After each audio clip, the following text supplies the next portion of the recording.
ভীষণ সুন্দর মুখ, সুবিশাল যে রোবট, কিন্তু পুরোপুরি মেটালের তৈরি, বিশাল বড় ঘড়ি। এদিকে আরো দুজন রয়েছেন, এরকম ছোট বড় অনেক যে পুতুল, রাধা গোবিন্দ পুতুল থিয়েটার।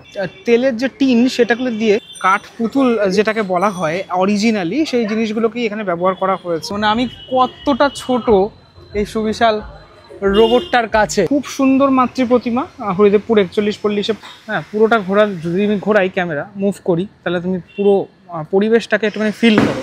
মানুষ পুতুলকে নাচাতো, এখন কিন্তু পুতুল মানুষকে নাচাচ্ছে। সাউথ কলকাতার আবার একটা সেরা পুজো দেখাবো, দাঁড়িয়ে রয়েছি সে সেরা পুজোর সামনে। হরিদেবপুর 41 পল্লী, এই হলো 41 পল্লীর যে মণ্ডপ, সে মণ্ডপের একদম প্রবেশ পথ এটা। খুব ক্রাউডেড রাস্তাটা, যদিও এই রাস্তায় যান চলাচল বন্ধ থাকবে মানে পুজোর কটার দিন। এটা খুবই চেনা রুট, যদিও অনেকে নতুন দেখো তোমরা, তাই জন্য একটুখানি আমি বলে দিই। নিয়ারেস্ট মেট্রো স্টেশন হচ্ছে মহানায়ক উত্তম কুমার। আর তুমি যদি উত্তম কুমার থেকে আসো তাহলে অটো পেয়ে যাবে। এই 41 পল্লী মানে হরিদেবপুরের সবকটা যে পুজো এখান থেকে তুমি শুরু করতে পারবে। চলো চলে যাই একদম ভিতরের অংশটাতে। এই সামনেই আমরা দেখতে পাচ্ছি এরকম একটি কাজ, যেটা কিন্তু ফাটাফাটি কাজ, পুরোপুরি ব্ল্যাকের মধ্যে। রাতের বেলা যখন আলো পড়বে না, দুর্ধর্ষ লাগবে দেখতে। এটা কিন্তু পুরোপুরি মেটালের তৈরি। হ্যাঁ, এই অংশগুলো মানে অনেক মেটালের তৈরি জিনিসপত্র রয়েছে। গোল গোল যে অংশগুলো রয়েছে, নিচে এরকম গাড়ি যাচ্ছে খুব, যেটা আমি বললাম এই রাস্তাটা খুবই আর কি ক্রাউডেড। যাই হোক, এটা ফার্স্টে এটা দেখেই তোমার মানে মনটা মুগ্ধ হয়ে যাবে। তারপর তুমি ধীরে ধীরে মণ্ডপে প্রবেশ করবে। এই মণ্ডপে অনেক এরকম ছোট ছোট পুতুল আমরা দেখতে পাচ্ছি, আর এটার পিছনেই রয়েছে বিশাল বড় ঘড়ি। সে ঘড়ির কাঁটাও রয়েছে, এখানে দেখা যাচ্ছে। এখানে এরকম ছোট বড় অনেক যে পুতুল, সে পুতুলগুলো রয়েছে, যার রূপগুলো এক এক রকমের। এখানে যেরকম দেখতে পাচ্ছি বিয়ে হচ্ছে, এগুলো মুভ হবে, তুমি দেখলেই বুঝতে পারছো। এগুলো পুরোপুরি এই যে সুতো দিয়ে বাঁধা রয়েছে, মানে কাঠ পুতুল যেটাকে বলা হয় অরিজিনালি, সেই জিনিসগুলোকেই এখানে ব্যবহার করা হয়েছে। এখানে পুতুল রয়েছে, এদিকে আরও দুজন রয়েছে কাপল, ঠিক আছে। তো এইখানেও আরও দুজন রয়েছে। এখানে যেটা লেখা রয়েছে সেটা হচ্ছে রাধা গোবিন্দ পুতুল থিয়েটার, ঠিক আছে। তার সামনে এই বিরাট বড় যে অংশ মানুষের আকৃতির, সেটা কিন্তু হাত এরকম করে তোমাকে ডাকছে, তোমাকে আহ্বান জানাচ্ছে এই মণ্ডপে প্রবেশ করার জন্য। আর মণ্ডপের বাইরে থেকেই তুমি দেখতে পাচ্ছ প্রচুর এরকম যে তোমার ঘড়ি, সে ঘড়ির অংশগুলো রয়েছে, অনেক রয়েছে এরকমটা। এটা একটা পার্ট, মণ্ডপের এরকম একটা পার্ট। যে গাছটা রয়েছে, সেই গাছটাকে ঘিরে টোটাল এরকমভাবে তৈরি করা হয়েছে।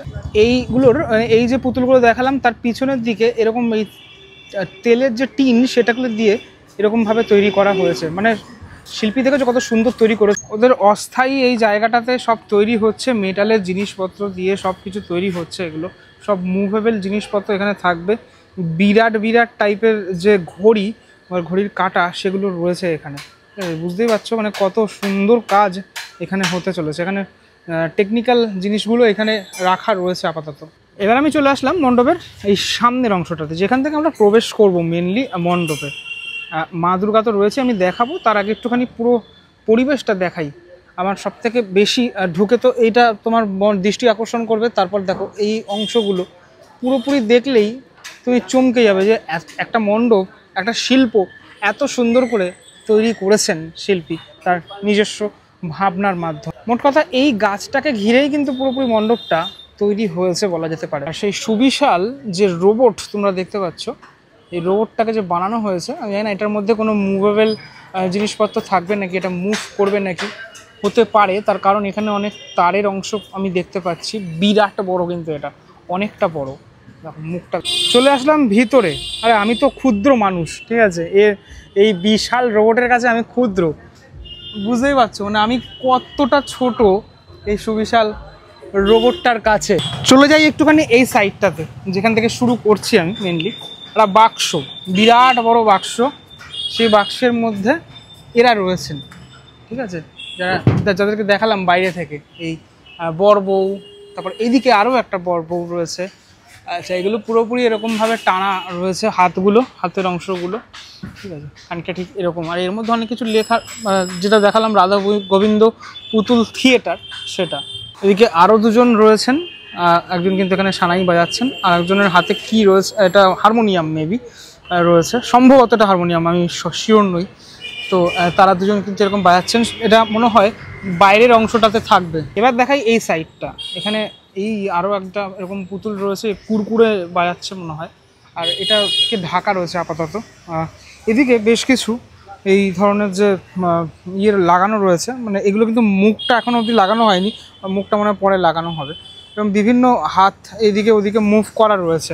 আর একটা পার্টে চলে যাই, এই পার্টটাতে এরকম অনেক এরকম ধরনের যে পুতুল বা এরকম ধরনের মানুষের আকৃতির মতো দেখা যাচ্ছে, তারা কিন্তু হেঁটে চলেছেন, ঠিক আছে, তাদেরকে এইভাবে এই রূপে আমরা দেখতে পাচ্ছি, ঠিক আছে। ওই দিকেও দেখালাম যেরকমটা, আর তাদের ওপরে অনেক এরকম যে সময়ের কাঁটা, সেই ঘড়ির কাঁটা সেটা রয়েছে। এগুলো কিন্তু অনেক রকমের কালার রয়েছে। মণ্ডপটা রাতের বেলা যা লাগবে না, জাস্ট দুর্ধর্ষ লাগবে। এদিকে বেশ কিছু আঁকা, সেই আঁকাগুলো একটু দেখাই তোমাদেরকে। অনেক রকমের যে আঁকা, সেই আঁকা এদিকে ওদিকে রয়েছে, এবং চারিদিকটার মধ্যে চারিদিকে এই ঘড়ির মতো অংশ সেটা কিন্তু তোমরা দেখতে পাবে, বিভিন্ন আকারের দেখতে পাবে। শিল্পীরা রয়েছেন, তারা ইতিমধ্যে কাজ করছেন, কাজ মানে একদম শেষ ফিনিশিংয়ের যে কাজ, তারপর কয়েকদিন পরেই পুজো। এবং বোতলের মধ্যে বোতলগুলোকে দিয়ে এরকম বানানো, যে বড় বড় জার বোতল, তার মধ্যে আবার ছোটো ছোটো ছোটো বোতলগুলো দিয়ে এইরকম টাইপসের কিছু বানানো। এবার পুরোটা ঘোরাই আমি ক্যামেরাটা, ঠাকুর দেখাচ্ছি, ঠাকুরে আসছি পরে। হ্যাঁ, পুরোটা ঘোরার, যদি আমি ঘোরাই ক্যামেরা মুভ করি, তাহলে তুমি পুরো পরিবেশটাকে একটুখানি ফিল করো, কীভাবে এই টোটাল পরিবেশটা সেজে উঠেছে। মানে চারিদিকেই তোমার নজর যাবে, চারিদিকেই তোমাকে কিন্তু দেখছে এই বিরাট বড় যে রোবট, সে রোবট। এবার আসি মাতৃ প্রতিমায়। খুব সুন্দর মাতৃ প্রতিমা। হরিদেবপুর 41 পল্লীতে প্রত্যেকবার 41 পল্লীর মাতৃ প্রতিমা দারুণ হয়, এবারও তার অন্যথা নয়। ভীষণ সুন্দর মুখ, মায়ের মুখশ্রী, ঠিক আছে, এবং এই ওপরের অংশগুলো তো এরকম যে বিভিন্ন যে পুতুল, সেগুলো দিয়ে গড়ে উঠেছে। আমি যদি নিচ থেকে সবার অ্যালাইনমেন্টটা একটুখানি দেখানোর চেষ্টা করি, তোমাদেরকে দেখলেই বুঝতে পারবে। তুমি নিচে সমস্ত যে বাহনগুলি রয়েছেন এবং মা দুর্গার সাথে সাথে বাকি সবাই খুব ছোট্ট সাইজের মধ্যে, কম্প্যাক্ট সাইজের মধ্যে এইভাবে ফুটিয়ে তোলা হয়েছে এবছরের যে মাতৃ প্রতিমা, এবং সকলের সাজ অত্যন্ত সুন্দর। সিংহকে দেখো, হেভি লাগছে কিন্তু দেখতে। একদিকে অসুর রয়েছে, সবুজ রঙের অসুর।